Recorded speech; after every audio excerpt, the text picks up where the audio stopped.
I'm going to be showing you guys 5 builds for the Warlock that I think that are going to be very good for the Onslaught mode. So if you guys do not know what Onslaught is, it's basically like COD Zombies. So throughout the video, you guys can decide which builds you would like to use for that game mode. And for all of these builds, it would be in the link in the description if you guys are interested. If it does seem like I'm rushing this, it's because I'm trying to condense 5 builds into one. So I'm sorry if I'm going too fast. Without further ado, let's get right into it. Let's first start with the Solar subclass. For the super, I am using Well of Radiance, and for the abilities, be sure to go for Healing Rift, and then for your melee, go for Incinerator Snap, and for your Solar Grenade, be sure to go for Healing Grenade. For the aspects, I am using Touch of Flame, in which enhances my Healing Grenade. And for the second aspect, I'm using Icarus Dash. This one will give you the ability to dodge in mid-air. And here are the fragments that I was using. The first one is Ember of Mercy. When you revive an ally, you and your other nearby allies gains restoration, and whenever you pick up a fire sprite, it would grant you restoration, but it would give you plus 10 resilience. The second fragment is Ember of Combustion. Final blows with a solar super causes targets to ignite, and it would also create a fire sprite. So for this case, whenever you activate your Well of Radiance, whenever you get a kill inside of it, enemies are going to ignite, and it would also give you plus 10 strength. For the third fragment I'm using is Ember of Eruption. Your solar ignitions have increased area of effect, and for this one you would get plus 10 strength. The fourth fragment is Ember of Empyrean. Solar weapon or ability final blows extend the duration of restoration and radiant effects applied to you, but you would also get minus 10 resilience. For the kinetic weapon, I'm using the Strand fusion rifle called Scatter Signal, and the perks that I do recommend going for is Overflow, and the second perk is Controlled Burst. And for the exotic weapon I'm using for this build is the Sunshot. If you do have the catalyst for the Sunshot, here's what it would provide for the stats for this weapon. It would give you plus 30 range and plus 20 stability. And for the power weapon, I am using a solar rocket launcher, but in this case I'm using Apex Predator. And here are the perks that you should be going for this rocket launcher. The first one is Reconstruction, and the second perk is Bait and Switch. And for every build I'm using for the heavy weapon slot, I am using the Apex Predator, but if you guys do not have it, you can use any other solar rocket launcher. And as what you guys are seeing here, these are the seasonal artifact mods that I was using for this build. So for this build, you can be able to stun every single champion in the game. Because we are getting anti-barrier rounds from our fusion rifle, we are going to be able to stun unstoppables because with our hand cannon, because of the seasonal artifact mods. And for the rocket launcher, same thing as with that. We can be able to stun overload champions because of the seasonal artifact mods. And for the stats, I do recommend going for resilience to give you that reduced damage towards targets. And also be sure to go for intellect if you really want to abuse the super ability cooldown. And for the exotic armor piece I'm using for this build is Phoenix Protocol. So whenever you get kills or you get an assist while standing in your Well of Radiance, it would return super energy. And here are the armor mods for this build. And the main ones I do want to mention are the leg armor. This armor mod is called Elemental Charge. Whenever you collect a fire sprite, it would have an escalating chance to give you an armor charge. And for the helmet, I am using Power Preservation. Your super final blows creates an extra orb of power for your allies. If you do like to spam your Well of Radiance and also like to help your teammates out when playing the new game mode, this build is for you. And now let's head to the Void subclass on the Warlock.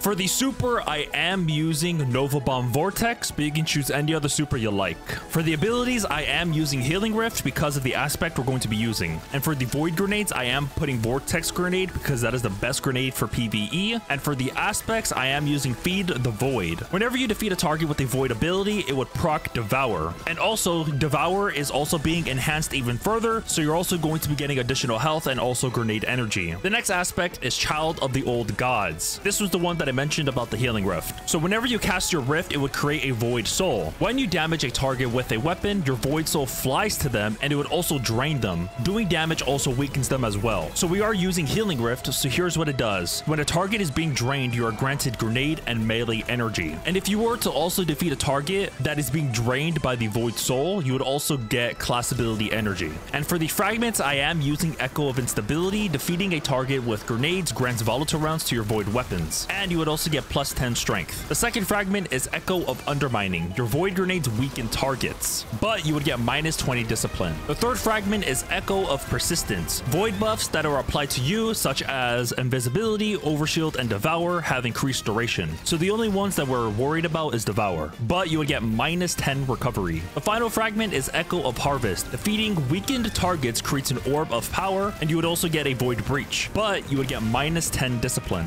Now for the weapons, I am using this Stasis fusion rifle called the Riptide, and here are the perks. The first one is auto-loading holster. start. And the main perk you gotta go for this fusion rifle is Chill Clip. Yes, I do know this perk got a nerf, but if you do want to stun unstoppable champions, it will take 3 of your fusion rifle shots to freeze them and stun them. And for the main exotic weapon I'm using for this build is the Collective Obligance. It's a void pulse rifle, and here's what it does. This weapon leeches void debuffs when damaging targets that are suppressed, weakened, or volatile. Once charged, hold your reload button to swap firing modes. In this mode, damage from this weapon applies the same void debuffs that were leeched. But if you're one of those people that do not have this pulse rifle, you can also use the Graviton Lance. And for the seasonal artifacts, if you guys would like to copy it, it would be right here on screen. So again, for this build, you can be able to stun every single champion as well. Because 1, we are getting volatile rounds for our pulse rifle, which will give us anti-barrier rounds. And 2, we can be able to stun unstoppable champions because of our Riptide because of Chill Clip. And of course, with the heavy weapon, we have Overload Rocket Launcher. And for the stats, I do recommend going for Recovery because it would 1, reduce the cooldown of your class ability, and 2, it would increase the speed at which you regain lost health. And the second stat I do recommend going for is Resilience. Now for the exotic gauntlet, it's called the Briar Binds. Here's what it does. Your Void Souls have a longer duration. They also gain escalating damage and durability as they defeat targets. You can retrieve your Void Souls by interacting with them, allowing them to be redeployed. So there is a method for you to produce tons of Void Souls. All you would have to do is cast your Rift, then get your Void Soul and yeet them to a target. Once that Void Soul is being leached onto those targets, be sure to get as much class ability as possible, and then once you do, pop your class ability again to get another Void Soul. So you would have 2 instead of 1. And as long as you keep on interacting with them, you could be able to use it infinitely. And here are the armor mods that I was using for the build. I am using Utility Kickstart. If you do not know what this does, it basically converts your armor charges into more class ability energy. So for this build, if you do like to summon tons of Void Souls and also weakening targets and also getting tons of volatile rounds as well, this build is for you. Without further ado, let's head to the third build, the Arc Warlock. So for the super on the Arc Warlock, I am using Chaos Reach. For the abilities, I'm using Healing Rift as always, and for my Arc melee, I am using Ball Lightning, and for the Arc Grenade, I'm using Pulse Grenade. For the aspects, I put Arc Soul. Whenever you cast your Rift, it will create an Arc Soul that fires a target in front of you. Allies can pass through your Rift as well, and they would also get an Arc Soul. Your Rift charges faster whenever allies are near. And also, whenever you're amplified, your Arc Souls are supercharged and gain increased fire rate. The next aspect is Electrostatic Mind. Defeating targets with Arc abilities or defeating jolted or blinded targets creates an Ionic trace. The first fragment is Spark of Magnitude. Your lingering Arc Grenades, in which case we are using Pulse Grenades, have extended duration. The second one is Spark of Shock. Your Arc Grenades jolt targets, but you would get -10 discipline. The third one is Spark of Ions. Defeating a jolted target creates an Ionic trace. The fourth fragment is Spark of Beacons. While you are amplified, your Arc special weapon Final Blows creates a blinding explosion. For the kinetic weapon, I'm using this Strand sidearm, and here's what you need to run. The first perk is Rewind Rounds, and the next perk is Hatchling. And for the exotic weapon I'm using is the Arc Trace Rifle called the Cold Heart. This is the one that would give us tons of Ionic traces as well. This weapon shoots a steady cold fusion powered arc laser, dealing more damage the longer it remains on a target. And if you do have the catalyst, all it would do is that it would give you +20 stability and +20 reload. And for the seasonal artifact mods, it would be right here on screen if you're interested. So here's how you can be able to stun every champion. We are getting anti-barrier sidearms, and 2, we are going to be stunning unstoppable champions because of our fragment called the Spark of Beacons. And in order for you to stun unstoppable champions, you are going to need to be amplified, then get a kill near the unstoppable to blind them. And for overload, you can either use your Pulse Grenade or the Rocket Launcher. And for the stats, be sure to go for Recovery. That's your main priority. And your second stat is Resilience. For the exotic armor piece we're using is the Vesper of Radius. Here's what it does. Final blows with these shockwaves create an arc explosion. If you're on an arc subclass, the shockwaves and subsequent explosions blind nearby targets. Rift energy recharges faster when you are surrounded by targets. So this is another way to stun unstoppable champions as well. And here are the armor mods that I was using for this build. So if you do like to use this build, it's mainly prioritizing in your Rift. So if you do like blinding targets, producing tons of Ionic traces, and also getting amplified non-stop, then this build is for you. Now on to our fourth build, the Strand Warlock. For the abilities, of course, go for Healing Rift, and for your Strand grenades, go for Shackle Grenade. On the aspects, be sure to put Mind Spun Invocation. So we are using a Shackle Grenade, so here's what it does. If you were to hold your grenade button, it would proc this perk called Weaver's Trance. Final blows while Weaver's Trance is active creates a suspended Suspending Detonation. The next aspect I chose to put is the Wanderer. Tangles you throw attached to targets and detonate into a suspending burst. And also Threadling Final Blows also create a tangle as well. And here's what I was using for the fragments. The first one is Thread of Warding. Picking up an Orb of Power grants Woven Mail,